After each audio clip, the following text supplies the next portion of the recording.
जय श्री हरि विष्णु, जय मां लक्ष्मी। दोस्तों, एकादशियों में सबसे बड़ी एकादशी कहे जाने वाली अजा एकादशी 10 सितंबर 2023 को पड़ने जा रही है। और यदि आप भी आपके घर की सुख शांति, संतान की कमी और धन की कमी या कर्ज से परेशान है, या आपका भाग्य आपका साथ नहीं दे रहा है, तो दोस्तों, अजा एकादशी का दिन आपके लिए बेहद महत्वपूर्ण और खास होने जा रहा है, क्योंकि इस दिन राजयोग, अमृत सिद्धि योग और साथ ही धन लक्ष्मी जैसे कई बड़े योग बन रहे हैं। और इस दिन भगवान श्री हरि विष्णु सब पर अपनी कृपा बरसाने वाले हैं। इसलिए दोस्तों, अगर आप भी भगवान विष्णु और मां लक्ष्मी जी से इस दिन जो भी सच्चे दिल से मांगेंगे, वो मनोकामना आपकी जरूर पूरी होगी। और दोस्तों, अगर आप इस दिन केले के पेड़ से जुड़े इस चमत्कारी और 100% सटीक और असरदार उपाय को कर लेते हैं, तो आप देखेंगे कि कुछ ही दिनों में आपकी सभी समस्याओं का हल संपूर्ण रूप से हो जाएगा। दोस्तों, एक साल में करीब 24 एकादशी पड़ती है और 10 सितंबर को पड़ने वाली एकादशी सभी एकादशियों में सबसे बड़ी मानी जाती है। और इस एकादशी पर आपको केले के पेड़ से जुड़ा ये उपाय जरूर करना चाहिए, जो कि आपकी किस्मत बदल देगा और आपको बना देगा माला माल और धनवान। साथ ही इस एकमात्र उपाय से आपके सभी दुखों का नाश हो जाएगा। इसलिए दोस्तों, वीडियो को आखिर तक जरूर देखें। और दोस्तों, अगर आप भी अपने जीवन में भगवान श्री हरि विष्णु की कृपा पाना चाहते हैं, तो इस वीडियो को लाइक करें कि कमेंट में जय श्री हरि, जय मां लक्ष्मी लिखना न भूले। दोस्तों, भाद्रपद के कृष्ण पक्ष की एकादशी को अजा या जया एकादशी के नाम से जाना जाता है। अंग्रेजी कैलेंडर के अनुसार इस बार अजा एकादशी का व्रत 10 सितंबर 2023 रविवार को रखा जाएगा। धार्मिक मान्यता अनुसार यह दिन भगवान की कृपा पाने और इस एकादशी का व्रत करने से पिशाच योनि छूट जाती है।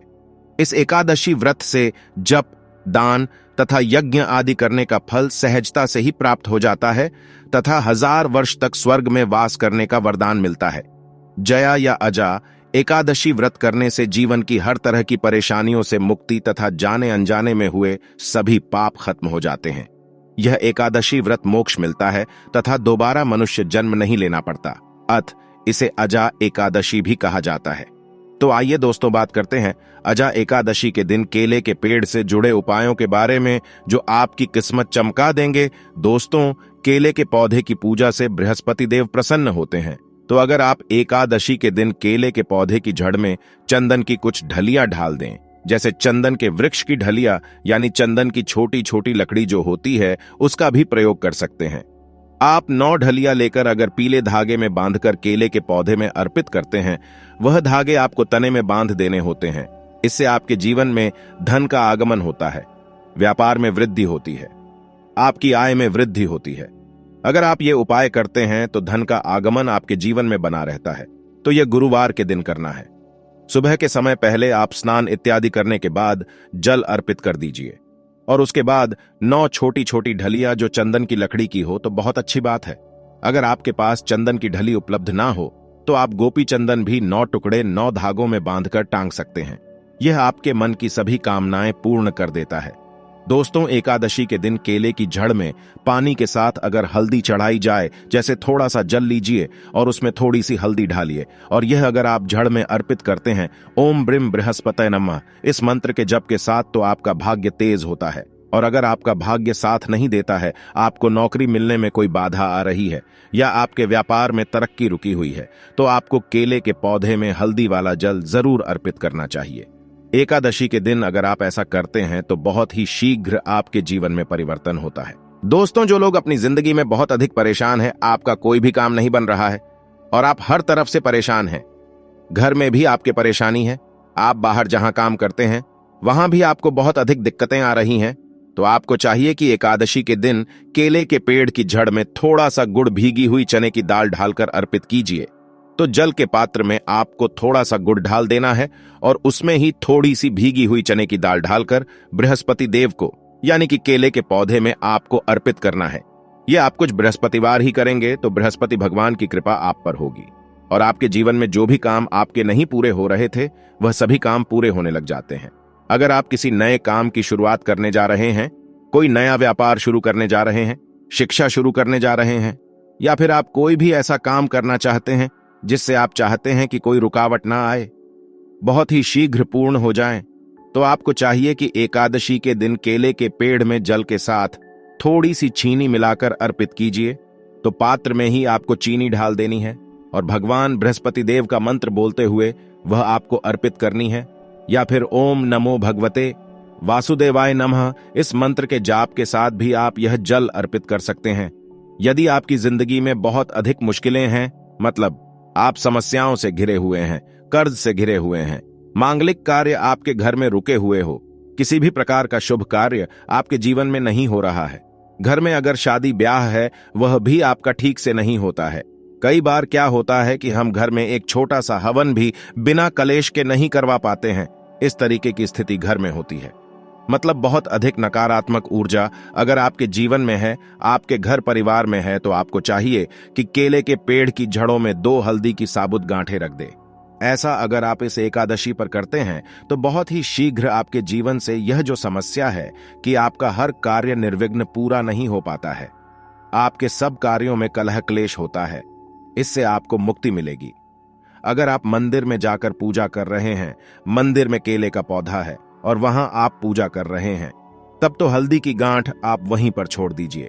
लेकिन अगर आप घर में करते हैं तो एकादशी को आपको साबुत हल्दी चढ़ानी है, और जब ये इकट्ठा हो जाती है तो आप वह ले जाकर जल में विसर्जित कर दीजिए, या फिर आप मिट्टी में ही अपने घर में जो गमले हैं उसमें इस हल्दी की गांठ को दबा सकते हैं। दोस्तों, अगर आप धन के अभाव में परेशान हैं या आप बहुत अधिक अमीर बनना चाहते हैं, धन किसको नहीं चाहिए, धन तो सबको चाहिए। आप कितने भी धनवान हो, फिर भी ऐसा लगता है कि धन की अभी और भी कमी है। अगर आप धनवान बनना चाहते हैं तो एकादशी के दिन केले की जड़ में 1 रुपये का सिक्का आपको दबा देना है। उसी के अंदर जो पौधे का गमला है उसके अंदर ही आपको 1 रुपये का सिक्का ढाल देना है। ऐसा करने से मां लक्ष्मी प्रसन्न हो जाती है और श्री हरि विष्णु का स्वरूप ही माना जाता है। केले के पौधे को तो ये उपाय अगर आप अपने घर में करते हैं तो बहुत अच्छा होगा, या फिर जहां भी, जैसे अगर हम मंदिर में भी जाकर करते हैं तो 1 रुपये का सिक्का या 5 या 10 रुपये का, जो भी आपके पास सिक्के के स्वरूप में जो पैसे होते हैं वही आपको मिट्टी में दबाने हैं। तो ध्यान यही रखना है कि कोई आपको उस मिट्टी में सिक्का ढालते हुए देखे नहीं, क्योंकि कई बार क्या होता है, आप सिक्का चढ़ाकर आए, किसी और ने उसे निकाल दिया तो इसका भी फल नहीं मिलता है। तो जब आप सिक्का चढ़ाकर आते हैं, मतलब दबाकर आते हैं, अगर मंदिर में जाकर कर रहे हैं, तब आपको यह ध्यान रखना है, घर में पौधा है तब तो आराम से गमले की मिट्टी में ढाल दीजिए और फिर आप उसको छोड़ दीजिए। सिर्फ एक ही बार ये उपाय करें और आप देखें आपके जीवन में चमत्कारी रूप से धन का आगमन होता है। जो भी कार्य आप कर रहे हैं, चाहे छोटा सा ही व्यापार है, आपका वह व्यापार बहुत जल्दी तरक्की करता है। नौकरी में भी आपको प्रमोशन मिलता है। धन आगमन के रास्ते आपके जीवन में खुलने लग जाते हैं। दोस्तों, यदि आपके शादीशुदा जीवन में बहुत अधिक परेशानी आ रही है, दांपत्य जीवन बहुत अधिक परेशानी में है, तो आपको चाहिए कि एकादशी के दिन जैसे केले के पेड़ की पूजा जो आप कर रहे हैं, तो ऐसे में आपको केले के पेड़ पर हल्दी की गांठ अर्पित करनी है और भीगे हुए मुनक्के चढ़ाने हैं। और जल तो आप चढ़ा ही रहे हैं, हल्दी चढ़ा रहे हैं, उसके साथ ही आपको 2 गांठ साबुत हल्दी की ढाल देनी है और जो भीगे हुए मुनक्के होते हैं वह भी चढ़ाने चाहिए। ऐसा करने से आपके जीवन में जो दांपत्य जीवन में परेशानी आ रही है वह दूर होती है और आपके दांपत्य जीवन में मधुरता आनी शुरू हो जाती है। पति पत्नी के रिश्ते मधुर होने लग जाते हैं। ऐसा आप एकादशी को करेंगे तो बहुत ही शीघ्र चमत्कारी लाभ होगा। दोस्तों, आपकी शादी में अधिक परेशानी आ रही है या फिर आपको संतान प्राप्ति में बहुत बाधाएं आ रही है, तो आपको क्या करना चाहिए? एकादशी के दिन केले की आप पूजा कीजिए, हल्दी ढालकर जल अर्पित कीजिए और उसके बाद आपको क्या करना है, थोड़ा सा पीला कपड़ा आपको केले के पौधे पर ढालना है, अर्पित करना है, पीला कपड़ा चढ़ा देना है और इसके बाद आपको केले की परिक्रमा करनी है। आपको केले के पौधे की 7 परिक्रमा करनी है। मन में आपके जो भी कामना है, चाहे आप विवाह की कामना रखते हैं या फिर आपकी संतान प्राप्ति में बाधा आ रही है, तो आप भगवान बृहस्पति देव से प्रार्थना कीजिए कि आपके मन की यह कामना है बहुत ही शीघ्र पूर्ण हो। तो बहुत ही शीघ्र आपके विवाह में जो बाधाएं आती हैं वह दूर होती है और शीघ्र ही आपके विवाह के योग बनने लग जाते हैं। रिश्ता आपका जो बार बार टूट रहा है, तब आप यह उपाय करें, बहुत ही शीघ्र आपको लाभ होगा। मनचाहा वर चाहते हैं, तब भी आपको इस विधि से केले की पूजा करनी चाहिए कि पहले आपको जल में हल्दी मिलाकर अर्पित करना है, थोड़ी सी भीगी हुई चने की दाल ढाल दीजिए, मुनक्का अर्पित कीजिए और उसके बाद आपको पीला कपड़ा अर्पित करना है और 7 परिक्रमा क्लॉकवाइज करनी है, जैसे हम सीधा घूमते हैं। उसी तरीके से इसके बाद बृहस्पति देव से प्रार्थना करेंगे तो आपके विवाह में संतान में जो भी बाधाएं आ रही है बहुत ही शीघ्र दूर होती है। दोस्तों, एकादशी के दिन नहाने के बाद केले के पेड़ पर जल चढ़ाना बहुत शुभ माना जाता है और अगर आप हल्दी मिला हुआ जल अर्पित करते हैं तो इससे आपके सभी कार्यों में सफलता मिलती है। आपके सभी शुभ कार्य बनने लग जाते हैं। घर में अगर किसी भी प्रकार की धन की समस्या है, धन रुका हुआ है, धन का आगमन नहीं हो रहा है, आपके जीवन में सुख समृद्धि नहीं है, तो आपको क्या करना चाहिए? एकादशी के दिन केले के पेड़ पर चंदन की माला अर्पित करनी चाहिए। चंदन की माला मार्केट में आसानी से मिल जाती है, जो पूजा की दुकान होती है वहां से लीजिए और उस माला को आप केले के पौधे पर टांग दीजिए और थोड़ी सी हल्दी पौधे के जड़ में अर्पित कीजिए। जल्दी कीजिए। उसके बाद आपको थोड़ी सी हल्दी पाउडर अर्पित करनी है। इससे आपके जीवन की सभी परेशानियां दूर होंगी।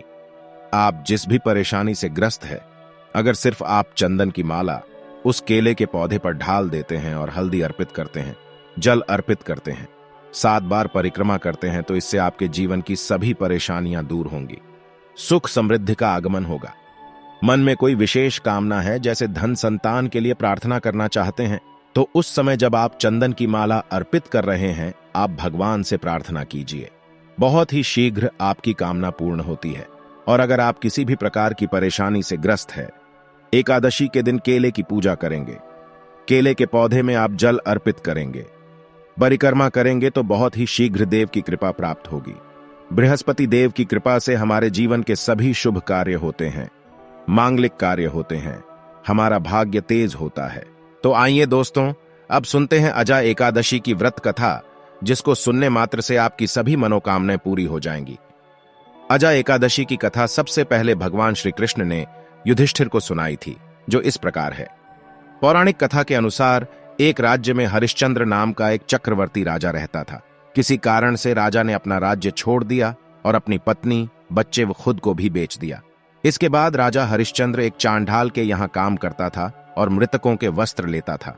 वह हमेशा सत्य के मार्ग पर चलता रहा और जब भी अकेला होता था तो अपने दुखों से मुक्ति पाने का रास्ता ढूंढता था। वह सोचता था कि क्या ऐसा करें जिससे उसका उद्धार हो सके। वह काफी समय तक अच्छे कार्य करने में लगा रहा। एक दिन वह चिंतित होकर बैठा था, तभी गौतम ऋषि वहां आए। राजा ने उनको प्रणाम किया और अपने दुखों से मुक्ति पाने का रास्ता पूछने लगा। तब ऋषि ने कहा कि तुम भाग्यशाली हो, क्योंकि आज से 7 दिन बाद भाद्रपद कृष्ण एकादशी यानी अजा एकादशी व्रत आने वाली है। तुम इस व्रत को विधि पूर्वक करो तो तुम्हारा कल्याण होगा। और इतना कहने के बाद गौतम ऋषि वहां से चले गए। 7 दिन बाद उस राजा ने अजा एकादशी का व्रत रखा और ऋषि के बताए अनुसार ही भगवान विष्णु का विधि विधान से पूजन किया और पूरी रात जागरण किया और अगले दिन सुबह पारण करके व्रत को पूरा किया। इसके बाद भगवान विष्णु की कृपा से राजा के सारे दुख समाप्त हो गए और स्वर्ग से पुष्प वर्षा होने लगी। उसने देखा कि उसका मरा हुआ पुत्र फिर से जीवित हो गया है और उसकी पत्नी पहले की तरह रानी के समान दिखने लगी। व्रत के फल से राजा को अपना खोया हुआ राजपाट दोबारा मिल गया। जीवन के अंत में राजा को परिवार सहित स्वर्ग स्थान प्राप्त हुआ। तो दोस्तों, आइए अब जान लेते हैं अजा एकादशी के दिन कैसे करें विधि विधान से पूजा। दोस्तों, अजा एकादशी के दिन प्रातःकाल उठकर स्नान आदि से निवृत्त होकर सबसे पहले व्रत का संकल्प लेना चाहिए। इसके बाद पूजा स्थान को साफ करें और एक साफ चौकी रखें। फिर चौकी पर लाल या पीले रंग का कपड़ा बिछाएं। इसके बाद भगवान विष्णु व माता लक्ष्मी की प्रतिमा रखें। इसके बाद भगवान विष्णु को पीले फूल व माता लक्ष्मी को सफेद फूल अर्पित करें। साथ ही दूध से बनी खीर का भोग जरूर लगाएं, क्योंकि श्री हरि विष्णु जी को तुलसी अति प्रिय है। फिर विधि विधान से पूजा करें। पूजा के दौरान आरती करें और इस दिन अजा एकादशी की कथा जरूर पढ़नी चाहिए। दोस्तों, अजा एकादशी व्रत में पूरे दिन व्रत रखते हुए भगवान विष्णु व माता लक्ष्मी का ध्यान करें और रात में जागरण करें और भगवान विष्णु का ध्यान करते हुए भजन, कीर्तन व उनके मंत्रों का जाप करें। इसके बाद अगले दिन मुहूर्त के समय व्रत पारण करें। दोस्तों, अजा एकादशी पर इन बातों का आपको जरूर ध्यान रखना चाहिए। एकादशी के पावन दिन चावल खाने से बचना चाहिए। ऐसा माना जाता है कि इस दिन चावल का सेवन करने से व्यक्ति का जन्म किसी रेंगने वाले जीव की योनि में होता है और व्रत करने वाले व्यक्ति को इस दिन शारीरिक संबंध नहीं बनाने चाहिए और ब्रह्मचर्य का पालन करना चाहिए। इसके अलावा इस दिन किसी भी महिला का अपमान नहीं करना चाहिए। ऐसा करने से माता लक्ष्मी नाराज हो जाती है। हालांकि सिर्फ इसी दिन ही नहीं, व्यक्ति को कभी भी महिलाओं का अपमान नहीं करना चाहिए। एकादशी के दिन किसी भी प्रकार का तामसिक भोजन जैसे मांस मदिरा का सेवन नहीं करना चाहिए। ऐसा करने से व्यक्ति को तमाम तरह की परेशानियों का सामना करना पड़ सकता है। अजा एकादशी का व्रत करने वाले व्यक्ति को सोना नहीं चाहिए। तो आइए दोस्तों, अब जान लेते हैं कुछ और महत्वपूर्ण उपाय जिनको आपको एक बार इस एकादशी पर जरूर करना चाहिए। केसर और चंदन का उपाय। भगवान विष्णु और लक्ष्मी पूजा में चंदन और केसर का विशेष महत्व होता है। अजा एकादशी पर विधि विधान से भगवान विष्णु की पूजा करें और फिर पीले चंदन और केसर में गुलाब जल मिलाकर भगवान विष्णु को तिलक करें और स्वयं भी माथे पर टीका लगाकर घर से शुभ कार्य के लिए जाएं। ऐसा करने से आपके कार्य बिना बाधा के पूर्ण होंगे और मां लक्ष्मी का वास आपके घर में होगा।